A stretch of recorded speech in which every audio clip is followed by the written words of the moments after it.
we've started seeing English and Union flags crop up in towns across the country. Thousands of flags have been raised. Many of them also very quickly taken down.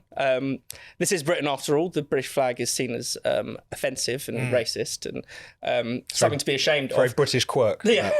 Apparently. But Tom, what's your take on this sort of intriguing phenomenon? Even right here outside our office, we've got a street lined with Union and St George's flags. No, they seem to have been playing kind of cat and mouse around here in Tower Hamlets with the council workers who keep ripping them down. So this is Operation Raise the Colours. It's one of these kind of social media campaigns which has bubbled up pretty much out of nowhere and really taken the country by storm. It seems to have started in Birmingham, where particularly around the time there was a lot of controversy around the Library of Birmingham being lit up in green and white for Pakistan's Independence Day celebrations. That you saw people kind of hanging up, the Cross St George and Union flags in their own localities, and then them being quite hastily taken down. And then the hypocrisy of that being pretty quickly exposed by the fact that around the same time it was revealed that Birmingham Council, in a leaked memo, expressed huge concern when they were trying to take down all the Palestinian flags which had cropped up in the wake of October the 7th. They actually demanded that their council workers be provided with more security. So that the kind of speed with which one set of flags is taken down in contrast to the other. Similar story in Tower Hamlets. There was this huge row over recent years from the mayor of Tower Hamlets, Lutfur Rahman, and his Aspire party, which is a sort of pro-Gaza, sort of overwhelmingly Bangladeshi party, quite willing to pay kind of pork barrel identity politics, got locked in this long dispute because they had left up all of these Palestine flags which had been put up on lampposts, council property and so on. Eventually were forced to take them down because of a legal report and the threat of legal action. In this case, it was also planning laws which came to the rescue. They were told that this wasn't acceptable.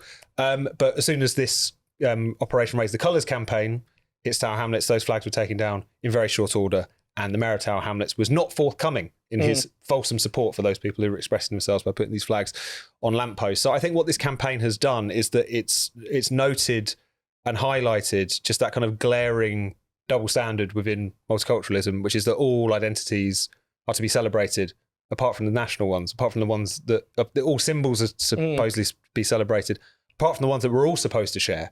Which is a curious paradox when you think about it. And I think really gets to the heart of the big problem with multiculturalism is that it poses as something which is supposed to be unifying, but it's actually very divisive, because the very things that could potentially bring us together or could be seen as a kind of shared symbol are, if anything, painted as sinister and sort of far right, which seems to be the knee-jerk reaction whenever these things happen.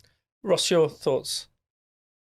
Yeah, I can't think of a single other country on earth which would be actually ashamed of its own flag. I mean, go to other countries, see flags flying and people's houses, people's gardens, and it's all very fine. All, just national pride, what's wrong with that? Here it's sort of treated a national flag some sort of sinister emblem for the far right rather than being everybody's symbol. Of course, it is everybody's flag. And the more you sort of seek to ban it from people's houses and people's streets, then the more you turn it into a symbol of the far right, because it then becomes a symbol of resistance, which it shouldn't be. I mean, technically, councils are perfectly within their rights to remove anything that's hung from lampposts. They're council property, and we probably wouldn't want advertising flags hung from lampposts, so we expect those to be swiftly removed. But yeah, I mean, if you've tolerated Palestinian flags for any time, you've got to tolerate the St George's flag. Otherwise, you are, falling into that two-tier trap again of being seen to favour one group of the population over another.